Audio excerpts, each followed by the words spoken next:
All right, folks, welcome into Compute This. As you can see, we are in a different studio from normal here because this is a pre-recorded program. I'm going to be live this afternoon in Des Moines. I was going to try to do both shows live, but logistics kind of got in the way there. Opening a new service center in a pandemic while you change your workflow management system? Why not, right? It's just time. So we're going to do the show here, and then I'm going to have a completely different show for you this afternoon at 2 o'clock. Of course, we'll be live right here on Facebook for that one as well. So I'm going to drop the phone numbers during the show. If when I drop those numbers, obviously I can't take calls because it's a recorded program. But if somebody would call next week, for example, I want them to know that they can call in while we're live in the studio.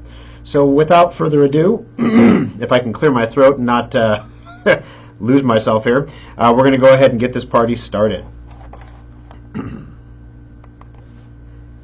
Good morning, folks, and welcome into Compute This. My name is Thor Schrock. I'm the owner of the Schrock Innovations Computer Company with now count them, four service centers. The original in Lincoln, just south of 14th and Pine Lake Road. In Omaha, number 2 came at 168th and Burke Street, just across the street from the Village Point Mall.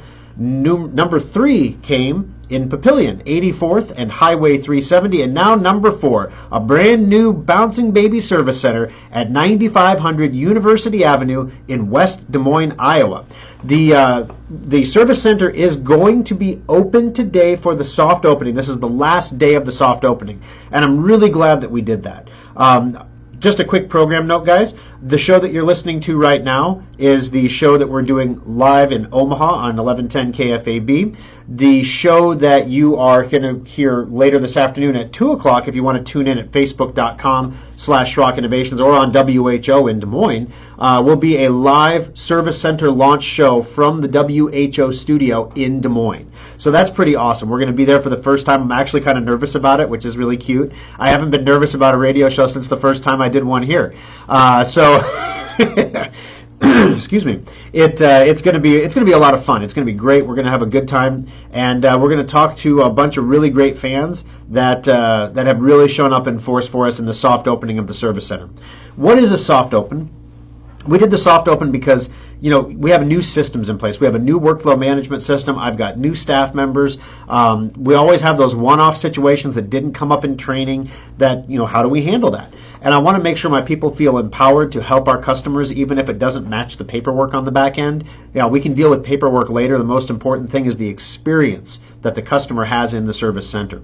So we want to make sure we get all that through, and we want to test our systems, figure out what tools we forgot to buy, because you think you've got everything, and then you realize, like Thor did, that you forgot the front door chime. Yeah, so there's no chime when people come in the door. Like, can we get a little cat bell or something? Everything. We got nothing. So we had to order a door chime. You forget these stupid little things, and then you end up having them in the service center just in the nick of time. So that gave us a week to find all those pitfalls before the big grand opening coming up on Monday, tomorrow. So anyway, I wanted to take a moment here to tell you what was going on in Des Moines and to remind you that if you want to tune in for the specific Des Moines launch show, it will be at 2 o'clock on Facebook Live, facebook.com/Schrock Innovations. If you haven't already done so, click like there, and you'll be alerted when that show comes up live. Otherwise, you can listen live at 2 o'clock on WHO in Des Moines, and we'll be in the studio there. I'll also be in the service center from noon to 5 after the show. Well, I guess the show's at 2, so I will be in the service center before the show, and I'll be in the service center after the show, but I obviously won't be in the service center during the show. So if that makes any sense.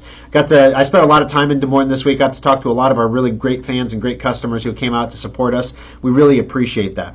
The deals and things are still going on in Des Moines, but speaking of deals, if you weren't aware of it, for those of you who are within range of any of our service centers, Lincoln, Omaha, or Papillion, preventative maintenance checkups are on sale still this week. We're going to leave them on sale for the next week, basically, for $50. That's about 45% off the normal price. One of the biggest things that we have noticed, there's been a huge change in the behavior of people when they are considering bringing in a computer. Right now, your computer is used to work from home. Your secondary computers or your backup computers are actually being used by the kids to do school in some cases.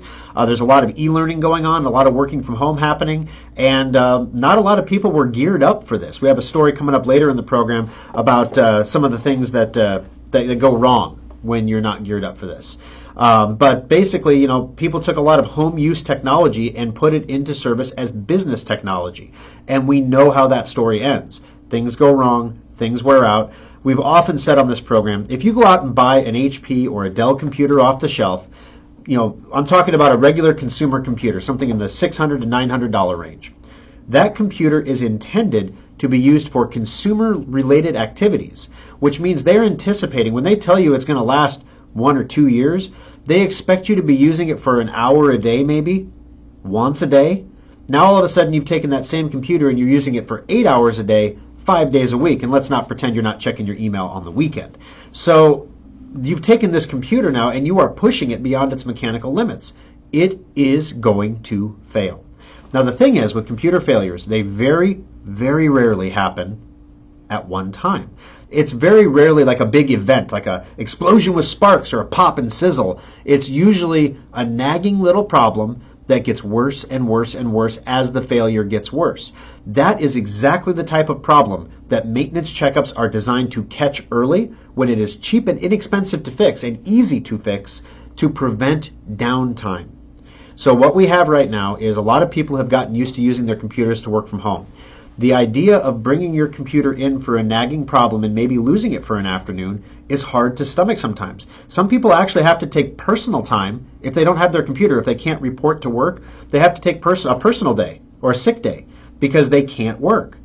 Well, unfortunately, you can only rob Peter to pay Paul for so long. Eventually what ends up happening is your computer fails because you have neglected the maintenance on it. You've had a nagging problem. You've had the warnings from Drive Advisor. This is what really just drives me crazy. Customers running Drive Advisor who are getting warnings that their computer is not working right, that the hard drive is going bad. It is dying. As in, it has had a heart attack, it is laying on the floor, clutching its chest, writhing in pain, yet you continue to process payroll reports. Yeah, it's like that. And then you wonder why the next day it won't turn on, or the week after that it won't turn on. You knew it was laying on the floor dying of a heart attack, and you chose not to do anything. That is the level, that's where we're at. And I understand the world's not a perfect place. So that's why when we put these maintenance checkups on sale, which we do twice a year, this is actually the final pandemic maintenance checkup, Lord willing, of 2020. Final. I know it's the final of 2020. Lord willing, the pandemic will be done in 2020. But this is the final pandemic maintenance checkup. And then after this one, they're all full price for the rest of the year. So I wanted to run this maintenance checkup sale in conjunction with the sales and special offers that we have going on in Des Moines. So we're not just running a bunch of sales and special offers for the new shop and not doing anything for the existing customers who have supported us up to this point. The sales and special offers going on in Des Moines are all sales and special offers you already had a chance at this year. We're just giving them all to the people in Des Moines at one time. And that's going to go on for a little bit there. So you have another week here to come in and get it taken care of. But I understand the world is not perfect. Sometimes you can't bring your computer in no matter how bad you want to. That's why we've literally had customers coming into our shop with a problem that is easily correctable. Like maybe we have to order a part. Maybe you're going to be down for 48 hours, let's say. And they will buy a new computer instead and have us recycle the old one. It's nuts. Because people just can't go that long without a computer, and people don't have the backups. I mean, everybody's got an old computer laying around in their house somewhere that's the backup computer, right? It's the one you had before this one that you paid so much money for that you just hate to let it go. And yeah, maybe it's not as fast, or maybe it's not as secure, or it doesn't have all your passwords saved anymore, but at least if you had to pull it out of the closet, you could fire it up and be good to go. Well, that's not happening anymore. You don't have those backup options because, like I said, the kids are using the backup options now. Or, the grandkids or the relatives. Everybody's got all of their technology deployed. And when it's all deployed with no backup, that's when you get hit. That's when things really hurt. So I am going to strongly implore or encourage you here. When the kids have a break from school, get your computer into the shop. When you have a break from work, some naturally occurring break where you'll have a pause for 12 or 24 hours where you don't have anything to do, you can bring your computer into the shop. We strive to always provide updates for you same day or next day. So we're always going to do our best to make sure you've got everything taken care of and get your computer back as quickly as possible. Sometimes if we have to order a part, we can't get it done that quick. That's why we have loaners, guys. We can actually loan you a computer to use in the meantime while your computer is being worked on. The reason we do that is because we understand you can't go without a machine. So I guess what I'm saying here is if you can get it in for a maintenance checkup, now's a great time to do it. The Lincoln Service Center is caught up. The Omaha Service Center is getting caught up. Papillion Service Center, their bench is about 75% full, but they have open spots. Now is a great time to come in. We're doing overtime hours. Guys can stay late, come in early to work on your computers. We're doing everything we can do to get them back to you quickly. But then, if that is not enough, you can actually expedite your repair at a Schrock Innovation Service Center. So it's $50 extra, which takes the maintenance checkup back to about the normal price, but you bypass the line. You go right to the front of the line, you go straight up on the bench, and you have a dedicated technician that works on your computer from start to finish to get it done as quickly as possible. We aim always during an expedite for same day.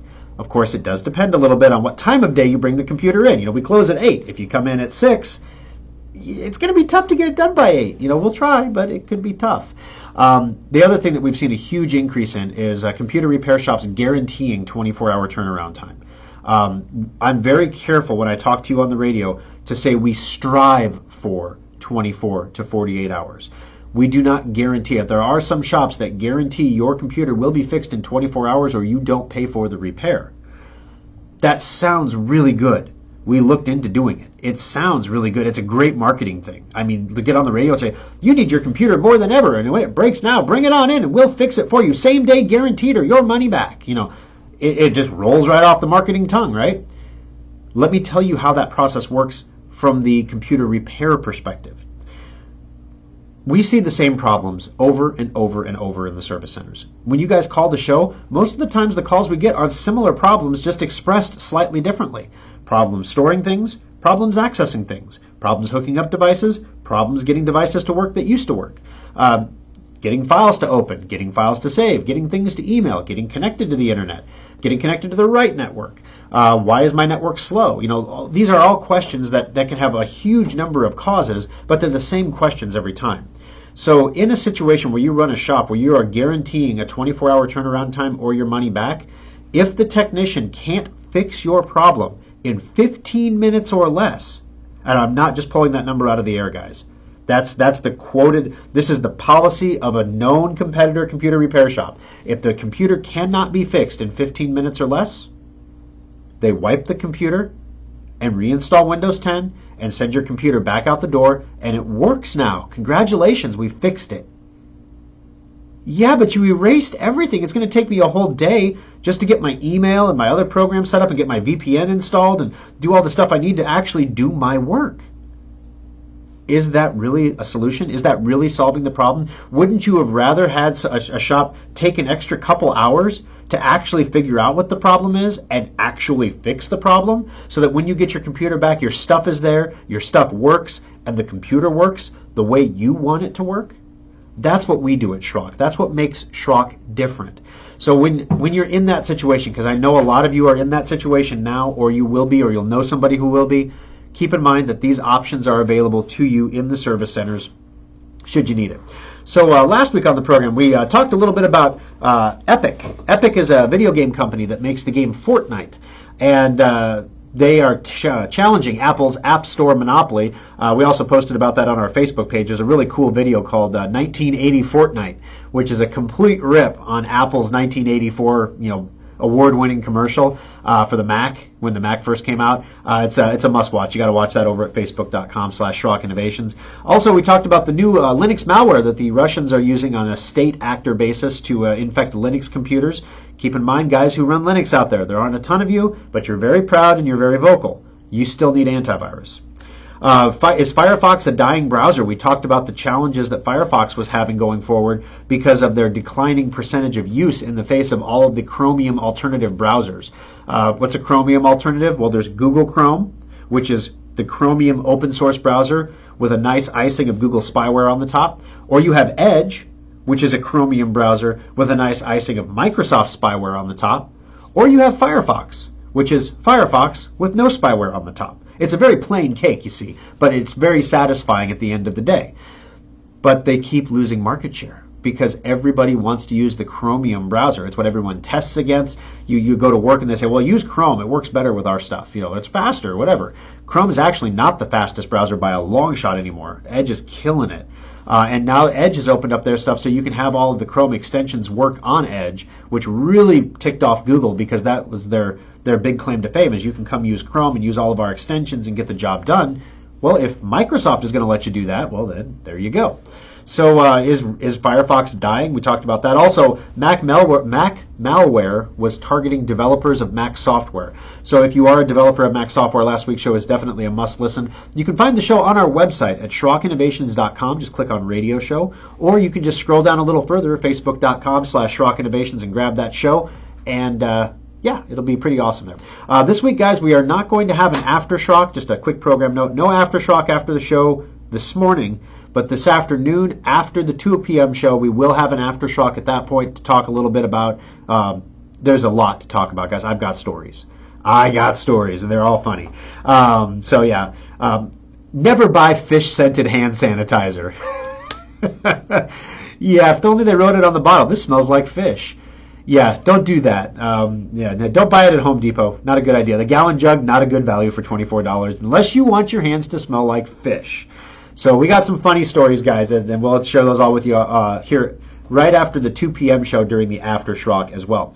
Also, thank you for everybody who voted for us in the Best of Omaha competition. The contest is closed. We will be awarding the laptop next week live on the air. We're going to get a hold of the winner this week and then let them know that they won. And for those of you who participated, wonderful. We appreciate it very much so. We might have another opportunity for you to win another technology prize coming up here in the week. The Best of Lincoln competition is underway. And I don't know, we keep doing laptops. And I don't know, if you guys have any suggestions, feel free to post a comment below and let me know on Facebook here what you'd like us to give away. Like if there's something like maybe an endpoint subscription or something, or a security package, endpoint and secure updater together for a year for free or something like that. But just let us know what you want to see and we'll see about getting her done for you. So we'll announce that winner next week there as well. Got to take our first break of the program. Coming up next, guys, we got a lot of great stuff to talk about on the program today. First off, we talked last week about the Epic thing where Fortnite was really throwing down with the App Store and Apple is fighting back. What a lot of people don't remember is a Supreme Court decision May of last year that paved the way for this. If you look at what happened in May of last year and you look at what's happening now, this could be earth-shattering changes for the iOS store coming up in the next couple of years, which could require them to completely rebuild the entire app infrastructure as you know it on the iPhone. Also coming up on the program, iPhone and iPad photos. If you use the Adobe iOS Lightroom app and you updated the app and you don't pay for the cloud version of it, you just lost all of your stuff. All your photos and a bunch of your actions and things like that are all gone. So we'll talk about that. Once again, it's another week. It's another ransomware attack. University of Utah pays almost $500,000 to a ransomware gang. We'll tell you what happened there. And this is my Galaxy Gear watch. This, I don't know if you can even see this on the camera. I'm going to see if I can bring it up here. This is my torn watch band. Look how much is holding that thing still on, right? I ordered a new watch band. It's coming. I've got it. Now I'm like, maybe I shouldn't have ordered it because the Gear 3 watch is coming out. And I quote from ZDNet, finally a great watch that's not an Apple Watch. Wow. So we're going to talk a little bit about that coming up on the program as well. Stay tuned. Your call's coming up next on Compute This. Alrighty, folks, welcome back to Compute This. My name is Thor Schrock. I'm the owner of the Schrock Innovations Computer Company. Number to join us on the program today. I said your calls are coming up next, but I didn't give you the number. Number is 888-250-2091, 888-250-2091. And as we do every week, one lucky caller will receive a $25 Schrock Innovations gift certificate. So just to recap on this Epic thing, last week we talked a little bit about how Epic Software was having an epic throwdown with Apple. So Apple collects 30% of all in-game purchases when you have a game. So Epic makes the game Fortnite. If you have kids or grandkids, I guarantee you they've played Fortnite. In the Fortnite game, you can buy little costumes for your Fortnite characters or customized looking weapons. It doesn't give you any advantage whatsoever in the game, but it just makes you look cool. You can buy little dances and things like that to express your happiness when you overcome your most recent foe.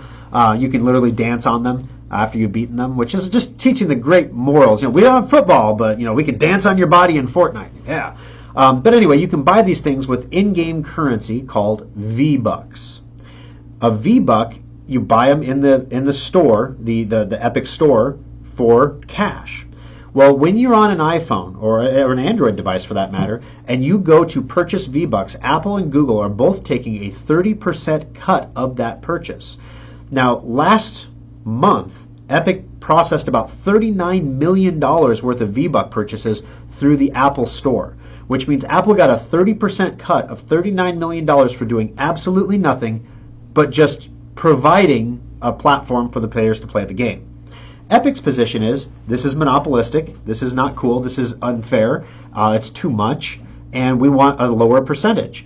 And when Apple said, no, you will pay the same percentage that every other in-game developer plays, even though they have millions and millions of players on their game, Epic decided to do something that they knew would end their relationship with Apple.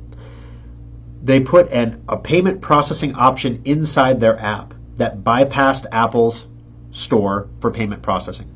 So now, and on top of that, they discounted the V-Bucks. If you used their payment app, you would save 20% over the cost of buying it on Apple. So Epic's thought here is well, we'll save 30%, we're going to give 20% back to the customer, so they're going to buy a lot of V-Bucks from us, and Apple will get nothing for being a jerk. And Apple didn't like that, so Apple said, you're violating the terms of the store. We, of course, collect this 30% royalty on everything that's spent in the store to keep our customers safe. And you are not keeping our customers safe by processing payments without giving us a 30% cut. So therefore, Fortnite is banned. And they yanked it from every single device that had it installed. Google also followed suit and yanked it from every device that's installed. Now, you'll notice in this conversation I'm focusing on Apple here. It is not because of a dislike of Apple or a distrust of Apple in any way, shape, or form. The reason I'm focusing on Apple is because Apple does not allow you to do anything with your phone unless you do it through the App Store.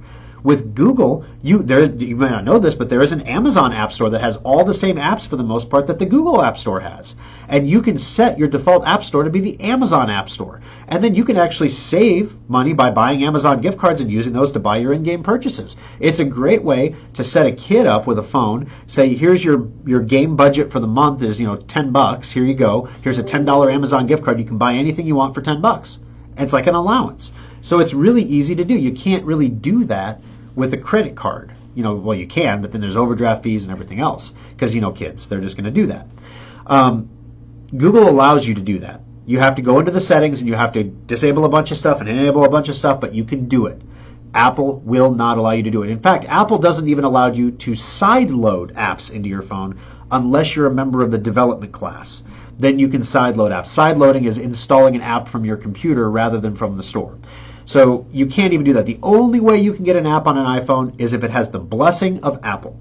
And Apple has removed their blessing from Fortnite because Fortnite is not paying the 30% cut, basically.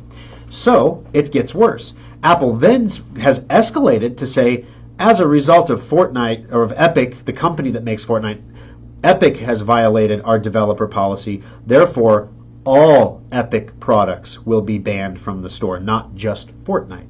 Now, there's a lot of other games that are similar to Fortnite that license the Epic gaming engine. Basically, the thing that renders the battlefield and the players and keeps track of the weapons and the guns and who gets hit and who doesn't. They license that engine to other games. If Epic is banned from the Apple Store, all of those games get banned from the Apple Store, and Epic loses all that revenue too, as well as all those game makers will look to find a different engine to power their game, and there are other engines to choose from. So Apple has escalated. Well, here's the thing. The reason I'm recapping the story from last week is because in May of last year, the U.S. Supreme Court paved the way for potential antitrust against Apple by allowing a class action suit against Apple alleging monopolistic practices in the App Store to proceed. Now, the ruling was not a judgment against Apple. The Supreme Court did not rule that Apple is a monopoly. However, just allowing the case to go forward through the lower courts is bad news for Apple. It set a precedent that they didn't say that Apple was a monopoly, but they could have dismissed the case entirely, and then it all went away. But they didn't do that. So Apple could be a monopoly. But all we need is one clearly defined, cut and dry example of Apple leveraging its installation base of iPhones against a software developer, making a software developer pay for placement inside an iPhone. So Epic does what they do, providing that case. Now the lawsuits are flying. Now, if this sounds familiar to you, it wasn't, 40 years ago, 30 years ago, when another company, Microsoft, destroyed the Netscape Navigator browser by positioning their own Internet Explorer browser inside the Windows operating system and telling Netscape, you can have your browser there too, you just got to pay some money. And of course, Netscape didn't have the money to pay, so they were destroyed. Now that went on in court for years. Basically, eventually the government settled with Microsoft because Microsoft has more money than the government, and they were able to keep it going longer than the government wanted to have a budget line item on it. So they eventually settled. And by that time, the browser wars were over. The technology they were arguing over was like Windows 95. I mean, we're like, we're Windows XP now, or Windows Vista, and then they're settling this Windows 95 argument. The technology was obsolete. The problem was gone. Settling it was just a formality at that point. The same thing, the exact same thing is happening with Apple here. So there is court precedent for the government to take action against a company for this kind of monopolistic practice. So the question is, how do you feel about this? Should Apple be able to charge? I go both ways here because from a freedom perspective, Apple built the platform. This is like the net neutrality argument. It's Apple's platform. If you don't like the way Apple plays ball, go to a different platform. Go to the Android platform. How many Fortnite players will ditch their iPhones to get Android phones so they can play Fortnite on their phone? If you have a superior marketplace product, just do it. And Apple will eventually cave if enough people move on to new iPhones. The thing is that Epic doesn't believe that people are going to ditch their iPhone just to play Fortnite when you can play Fortnite on a PC, an Xbox, a PlayStation, a Nintendo Switch, or even sideload it on an Android device or load it from the Amazon store instead of the Play Store on an Android device. Wouldn't you just buy a cheap Android device to play Fortnite and keep your iPhone? Exactly. So people, that's not going to happen. So as this moves through the court, the thing I want to focus on here is what happens to Apple if, as it appears to me, this is monopolistic, if a court would rule that Apple cannot restrict. So in other words, you can take a 30% cut, but you have to allow the consumer to choose to get their software somewhere else. So for example, in that scenario, if Epic was saying V-Bucks cost 20% less than normal, Apple's going to take a 30% cut of your money, and Google is only going to take a 10% cut of your money.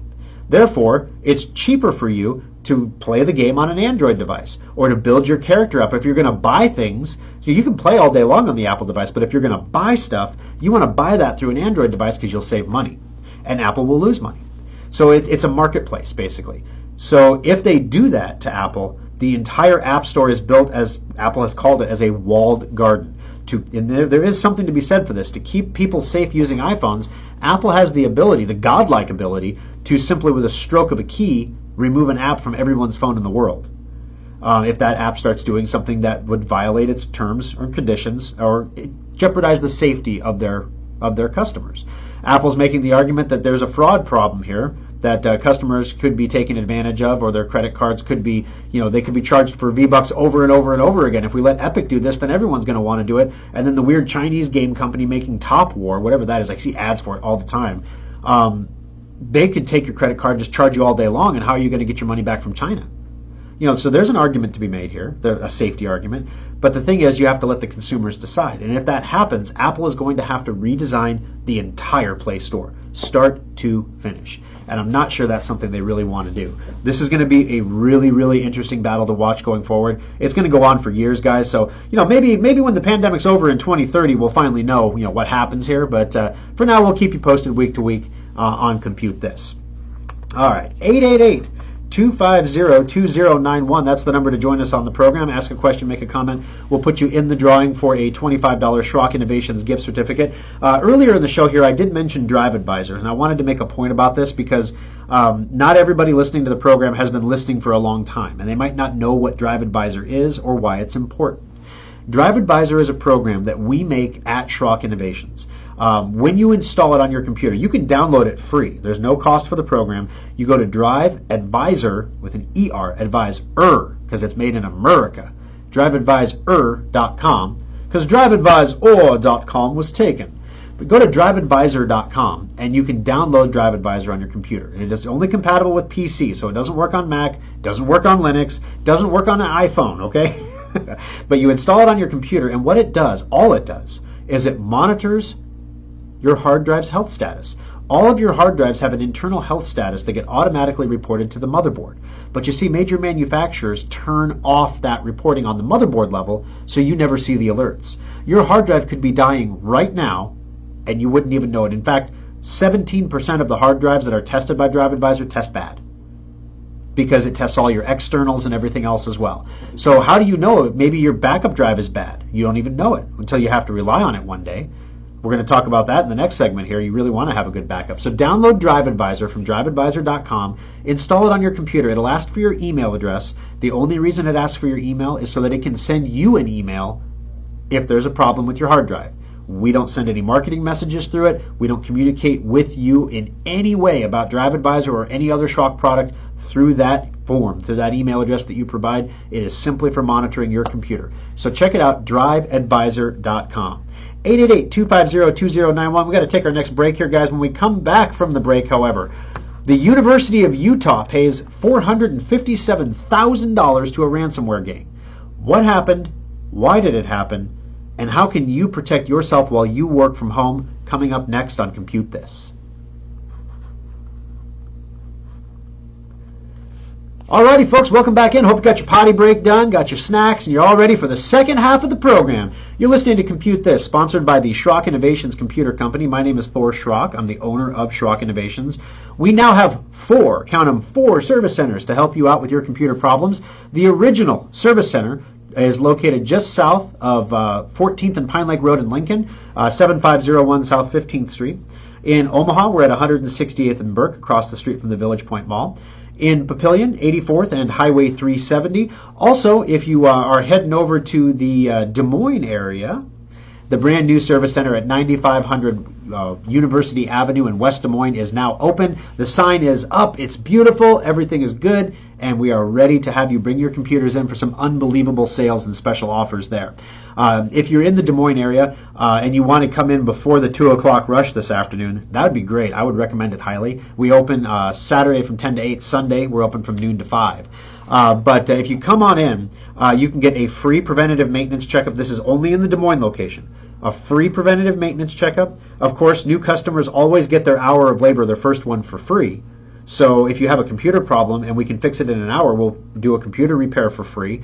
If you wanted to upgrade from a rotating disk to a solid-state hard drive to make your computer screaming fast, just think, if everything you did on your computer took an extra 2 seconds, how much time during your workday are you spending waiting on your computer? It's hours. Hours a week, you're just waiting on the computer. You put a solid-state hard drive in that thing, and boom, it takes off. So much cheaper than buying a new computer and a huge performance increase. We're doing those. The installs are free. It's just the cost of the hard drive, and we're installing them for free. That includes cloning everything over, the whole Anchorito. That's on Macs and PCs. So you can definitely, we even have the Mac adhesive in stock, so if you bring in your iMac, we can put the screen back on and get it right back out to you. So you can check all those deals out. Of course, new computers also up to 30% off if maybe you're running on a computer that you know you shouldn't be running on. It's time for a new one. Great time to do that at the Des Moines Service Center, 9500 University Avenue in West Des Moines, Iowa. Number to join us on the program today, 888-250-2091. Ask a question or make a comment. We will put you in the drawing for a $25 Schrock Innovations gift certificate. All right, so next story in the news here. University of Utah ended up paying $457,000 to a ransomware gang. Now, I don't know what tuition runs at the University of Utah, but I'm guessing it's probably a public university, I'm guessing. So it's not going to be stupid expensive. So how many students could go to school at the University of Utah for a year for $457,000? University officials restored from backups, but they had to pay the ransomware gang to prevent them from leaking the students' data. Where are the lawsuits? You know they're coming. They have to be. some ambulance chasing lawyer somewhere is going to file a lawsuit about this. You're telling me that the University of Utah, a public university, did not secure data sufficiently to prevent it from being leaked to a bunch of ransomware gang people. Was the data not encrypted that was being stored? Huh, weird. The University of Utah revealed today that it paid a ransomware gang $457,059. Got to keep the $59 in there. That's a Bitcoin rounding error right there. In order to avoid having hackers leak student information online. The incident is the latest in a string which we have been talking about for weeks, guys, of ransomware attacks where criminal groups steal sensitive files from hacked companies before encrypting their files on the local computers. So a lot of companies have figured out how ransomware works, and they keep cold storage backups now. So if they get hit with a ransomware attack, no big deal. We restore the cold storage backup and boom, we're up and running. Well, the ransomware guys figured that out too. Now what they're doing is they're saying, guess what? Not only did we encrypt all of your data, but we kept a copy of it. So we have access to everything, and we will leak it to the public. So all your students, all their social security numbers, all their transcripts, their class schedules, anything you can imagine, how much your professors make, what their student loan balances are, all this stuff. Who knows what data they stole? But if they had all that, that could be social security numbers, it could be home addresses, it could be a treasure trove for the criminal element to steal identities. The problem is when you pay the ransom, you're paying a ransom to criminals. How many times have we seen the movie, guys? You show up at the drop point to bring the briefcase of money to pay ransom to get the kid back, and the kid's in the trunk of the car, and well, he's not in great shape. Something went wrong. Something went sideways. They took the money, they're gone, and you didn't get what you expected. That could very easily happen in these situations. They could pay the ransom and have the criminals decide to sell the data anyway on the black market. It's very, very possible. What are they going to do if you're the University of Utah? Sue the bad guys for double-crossing you? All right, so the university said that staff restored from backups. However, the ransomware gang threatened to release student-related data online, which in turn made university management rethink their approach toward not paying the attackers. After careful consideration, the university decided to work with its cyber insurance provider to pay a fee to the ransomware attacker. This was done as a proactive and preventative step to ensure information was not released onto the internet. The university said it took place July 19th of 2020, so this is very recent, and that part of the network it impacted was the university's College and Social Behavioral Science Division. All signs point to this to the infection called NetWalker. The particular group has more than $25 million in ransom payments collected to date this year, by the way. Has been behind a recent wave of attacks against university networks like the attacks against Michigan State, the University of California at San Francisco, who paid $1.14 million, Columbia College Chicago, and the University of Seattle. The issue with the University of Utah officials paying the attackers to stop the data leak, and they warned not to do that. Paying ransoms to prevent data from being published seems to make little sense, they said, the security experts said, for exactly the reasons we just talked about. So you're going to leak it. You're going to leak it anyway, guys. And all it takes is this happen one time. One cyber criminal gang to do this one time, and they blow up this entire model. So, guys, here's the thing. Ransomware attacks. How do you prevent them? Because a lot of people are working from home. A lot of people are schooling at home, or they're doing distance education. All it takes is one person to click one link in the wrong place, or go to one website that has one ad, or have one kid try to download or torrent a song or a piece of software that has a crack to activate it. That's all it takes to get infected with ransomware. And it's not like you open it up and it's like, boom, you're infected with ransomware. You open it up and literally it says to the bad guys, this network is available to explore. The bad guys, this isn't a computer anonymized thing. The bad guys will creep into your computers and look at your data. They're going to look at your pictures. They're going to look at your iCloud. They're not going to look at your Lightroom stuff. We'll talk about that coming up on the program. They're not going to look at that because that's all been deleted if you updated your iPhone. But they're going to look at all of your stuff. And they're going to have access to your cloud. They're going to have access to your backups. They're going to delete any backups that are hooked up to the computer. So if you have a connected backup, forget about it. It's gone. Then they're going to take a copy of your data. They're going to upload your data to the internet, and then they're going to encrypt it on your computer. That is going to take a lot of time. It's going to take like a week. So once all this is done, once the data is collected and encrypted and they're ready to do a ransom or whatever, that's when you see the notification on your screen. And that's when you know you're in trouble. To prevent this, number one, please, for the love of all things holy, stop using Internet Explorer. Internet Explorer is a dead browser and has been dead since George W. Bush was president. I know all your passwords are saved in it.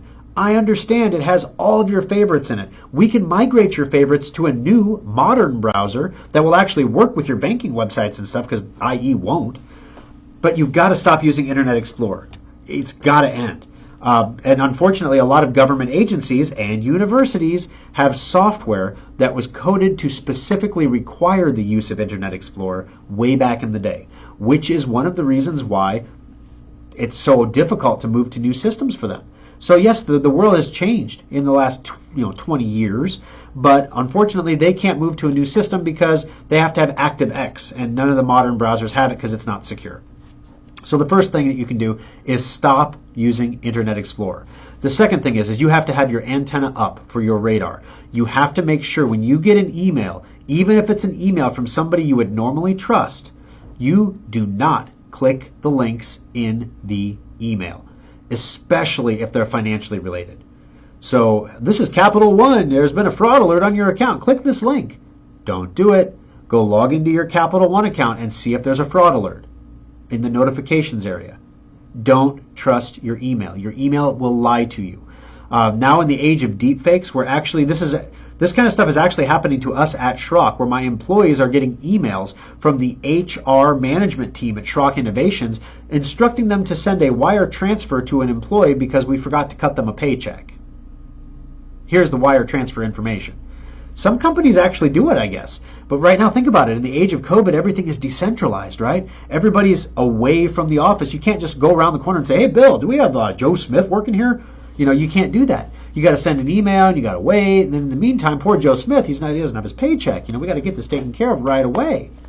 So you might just do it once or twice, or, don't trust your email. The third thing is you must protect your technology with good antivirus software and keep your third-party software up to date.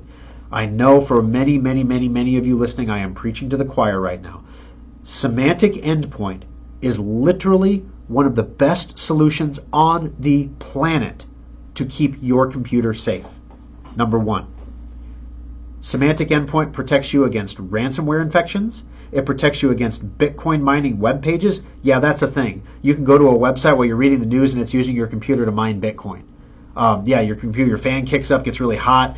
Your computer, all of a sudden, your power bill goes up because you're like, what the heck? I left it on the, this whatever website, last night, all night when I went to bed, and I came up this morning and the room was like 70 degrees in here, 75 degrees, and the air conditioner's running. What's going on? Well, your computer's heating up the whole room because it's mining Bitcoin as fast as it can, or some other coin, usually Ethereum or Monero.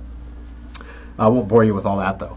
The second thing is Secure Updater. Now, Secure Updater is another product, just like Drive Advisor, that we make at Schrock Innovations. We of course, we sell Semantic Endpoint, and we can get that on your computer for you and get you protected. We can also protect your phones with Semantic Endpoint, both Android and iOS. Now, the Secure Updater software is designed to fill a gap in, because Microsoft takes care of your Windows security updates. Your antivirus takes care of intrusion attempts, but what happens when you open up a PDF file that a coworker sent you that has an infection in it, they didn't know it was there, and the only reason it infects your computer is because you have an outdated version of the Adobe Acrobat Reader installed. Yes, they all have their own internal updating engines. Yes, they pop up on the screen. Do you want to update now? Please tell me everyone clicks update now. Sure they do. No, they don't. They don't click it ever. They click remind me later. Or if you do click it, guess what? The bad guys know that some people will click it. So they make their own fake pop-ups that say, hey, your Adobe Reader's out of date. Click here to download and install the new version. If you get any warnings from your antivirus, turn it off before installing. Well, it's Adobe Reader. It's got to be legit, right? No, it's a virus, you fool. It's ransomware. That's how they're getting you. So third-party updates are really the weakness that most computer networks still have. So Secure Updater silently and automatically downloads updates for the most common programs you have on your computer. Flash, Java, Adobe Reader, Dropbox, VLC Media Player, LibreOffice, all the biggies that everybody has on their computer. Secure Updater updates them silently and automatically within 8 hours of the release of the new software, closing those vulnerabilities and keeping you safe. You can get a free trial of Secure Updater at the Secure Updater website. We have a separate website for it because honestly, other computer repair shops that we compete with sell this product to their customers because it's so good. And so we didn't put Schrock on it just as a courtesy. So you can go to secureupdater.com and you can sign up for a free trial. It doesn't even ask you for a credit card. Secure Updater, updater, because it's made in, yeah, that's right, secureupdater.com. All right, 888-250-2091. Got to take another break here. When we come back, iPhone and iPad photos permanently wiped from Adobe iOS Lightroom because of a mistake. We're going to tell you what happened to your pictures coming up next on Compute This. Alrighty, folks, welcome back into Compute This. My name is Thor Schrock, and I own the Schrock Innovations Computer Company. We talk on the radio show a lot about security and securing your computer and repairing your computer and maintaining your computer. We don't so much talk about all the different things that Schrock does aside from that. We sell new computers. Our modular desktops last 4 to 6 years under heavy usage. That's you. You're a heavy user. If you're doing anything more than grandma checking her email, you're a heavy user. If you're working from home, you should be using a $1,400 computer to replace the computer they have for you at work. You're not doing that. I can almost guarantee it. The computers at Schrock don't cost $1,400, and they can replace the ones you're using at work to give you a multi-monitor environment with all the hookups for all the USB devices and cameras and everything that you need, microphones for Zoom meetings, so that you can have a perfect home workspace that makes you look and sound professional. At Schrock, we also do software development. So we build websites. We build custom software. One of the crazy things we're doing right now, because, while you open a Des Moines Service Center in the middle of a pandemic, why wouldn't you replace your entire workflow management system with a new one that no one really fully understands how it works yet, and we're still troubleshooting things? That's perfect. Yeah, let's do it. But we needed to do it because, we want everything. We want all of the data to be completely secure that we keep on our customers so that we don't get hit with anything that's ransomware or nastiness and have to pay a big old ransom. So we do that by keeping everything in the most secure place possible. Excuse me. The most secure place possible is on our web server, where it is protected by several firewalls, passwords, and encrypted data fields. That's where we keep it. And that's what this new system does for us. And we designed it all in-house. We didn't go off the shelf and buy some system because nobody does things the way that Schrock does things for their customers. Our customers are special. We treat them differently than they're treated when they go to other computer repair shops.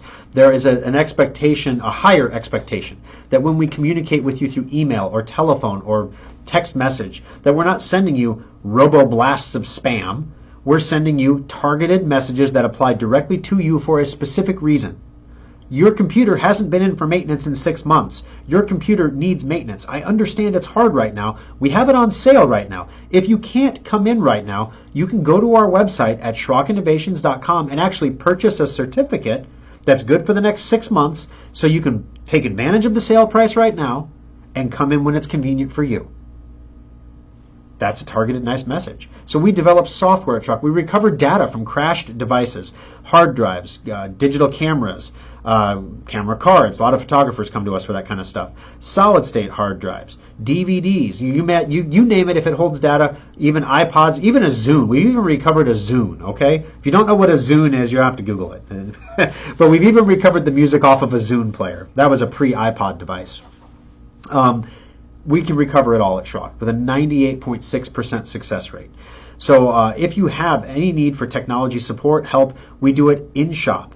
We do it on-site in your home. If you're not comfortable with somebody coming on-site to your home, we have the Schrock Desk, which is our virtual on-site tool that we can use to interact with your computer as if we're there with you. And if we do have to have a pickup or a drop-off, we can do that contactlessly if you prefer. Literally, we'll take it out of the car, we'll put it on your porch, we'll go back and sit in our car and watch your computer until you come out the front door to get it so you know it's safely delivered to you. Same thing. You want to come drop it off at the shop? Give us a call when you pull up. We will come out of the shop and take the computer from your car and take it into the service center and check it in. Not a problem at all. We're here to deliver the service to our customers the best way that we know how, which is exactly how you want to have it delivered. So when we're talking about all the things that Schrock does, one of those things is data recovery. And a lot of people say, well, can't I just save my data in the cloud? If I save it in the cloud, it's safe. I'll never lose it. It'll be great. Why can't I do that? This is why. When you hear someone say, I save it in the cloud, I want you in your head to take the words in the cloud and replace it with the words on somebody else's computer. I save my stuff on somebody else's computer. Doesn't sound so cool now, does it? So iPhone and iPad photos were permanently wiped as Adobe bungles an iOS Lightroom app update. So if you have it's a very popular app on iPhones, the Lightroom app allows you to do all kinds of modifications to photos. And you have actions and things like that you can do that will post-process your photos automatically, so you don't have to adjust the brightness and do everything every time. It just does it all automatically. All that stuff was wiped out because if you were using the free app and you didn't pay for the Adobe Cloud backup, you got this update, and it was a mistake on Adobe's part. They didn't mean to do it, but they deleted all your actions and all of your photos on your phone. Boop, gone. And you didn't have the cloud backup, so therefore you don't have anything. But if you would have had cloud backup, you'd be good to go, right? Everybody wants a piece of your money for the cloud backup now. Everybody does. And cloud backup is fine. There's nothing wrong with it, but nothing, absolutely nothing replaces your own physical hard drive backup. That's why our venture computers come with backup hard drives built into them. That's why we're just about to ship our brand new set of enclosures, the ultra-fast USB-C enclosures for external hard drives, so that you can back up and archive your data even faster than ever at Schrock Innovations. So keep it in mind, guys, always have a backup. If you have one, you have none. If you have two, you have one. Okay? If you have 2 copies of your data, you actually have 1 good copy. If you have 1 copy of your data, we welcome you as a reluctant customer in the Schrock Innovations Data Recovery Lab. Also, external hard drives are the least safe place to store your data. External hard drives should be used only for backups, unless you're going to have 2 external hard drives and save copies of data on each one, because if you have 2, you have 1. Does that make sense? 888-250-2091. Rounding out the program today, guys, the Galaxy Watch. This is an article that I like. The Samsung Galaxy Watch 3, finally a great smartwatch from someone other than Apple. Apple has mastered making excellent smartwatches, but its rivals have not been up to the challenge until now. I don't know. I wear my watch obviously every day to the point where I'm ripping the band in half. It's because I've been flexing so much, when I'm I've been eating a lot while I drive. But anyway. You should loosen that watch band a little bit. You've been eating a lot. So basically, the new watch from Samsung really promises to be an excellent device. A couple of years ago, a ZDNet writer actually wrote about how the Apple Watch literally saved his wife because it detected he was suffering from an AFib. His heart was out of rhythm. Caught his attention. There's plenty of smartwatches out there, and they're all about fitness and things like that. But frankly, it wasn't this guy's first priority. He had a heart attack and stuff. He's not exactly, fit. Thanks to the PPG sensor, 8 pulse readings, blah, blah, blah, the Galaxy Watch can now monitor your pulse and much more. It works with a single EKG or ECG sensor to measure your oxygen levels as well as track your blood pressure even. That's good news. The bad news is that although the U.S. FDA approved the functionality for Class 2 use, which is non-critical medical devices, it hasn't released its application to the U.S. yet, so it's only available in South Korea. So basically, this watch, it's going to have all the stuff in it, but they can't advertise the functionality. So if you were thinking about a new smartwatch for someone for the holiday season this year, there are 2 basic kinds of the Galaxy Watch 3. The large one, which is the one I have, bigger for guys basically, it's got a 1.4-inch 45mm display, and a smaller model, which is usually preferred by women, that has a 41mm display. Because those 4mm, while they sound really thin, they add up. 4mm, stack 4 pennies up in a stack. That's how much thinner it is. So a little measurement there. Because, in America, we're all about the millimeters. No, we're not. Lots of reviews harp on disappointing battery life, but this guy says, I don't understand why they're disappointed. The new watch's direct rival, the Apple Watch Series 5, only lasts 18 hours. Most smartwatches are hard-pressed to match the Galaxy's 48 hours of useful life. Part of that is my watch screen is only lit up when I'm using the watch. I have it go black when I'm not looking at it. And that saves a lot of battery life. So just something to think of if you're looking for a gift. All right, program note for everybody. Please remember that we will be live at 2 o'clock at facebook.com/Schrock Innovations for the special, pandemic special? No. for the grand opening special for the Des Moines Service Center, where we're going to be talking all about the funny stories that happened during the Des Moines opening, talking about the products and services and a little bit more in depth, and taking live calls specifically from a Des Moines audience to talk about everything. It's going to be a blast. I'm looking forward to it. After that program is finished, we will do an aftershock. The aftershock will go on after that show. There will not be an aftershock following this program. So if you're looking for it, it's not there yet. Look, we're going to do another show at 2 o'clock, and then the aftershock will appear after that. I only have so many funny stories, guys. I can't remember them all. If I start digging too deep in the barrel, I get in trouble, if you know what I mean. Thanks for joining us, guys. Have a wonderful afternoon. We'll see you next weekend for another exciting edition of Compute This. Alrighty, and that is one recorded show in the can, guys. I'm glad that we could at least record the video so that it was live on Facebook. Well, it's live-ish, scheduled post on Facebook. So we'll get this uploaded to Facebook and have it posted at the normal time, so you see it at about 7:03. And then we'll talk to you live here at 2 o'clock this afternoon. Thanks for joining us, everybody.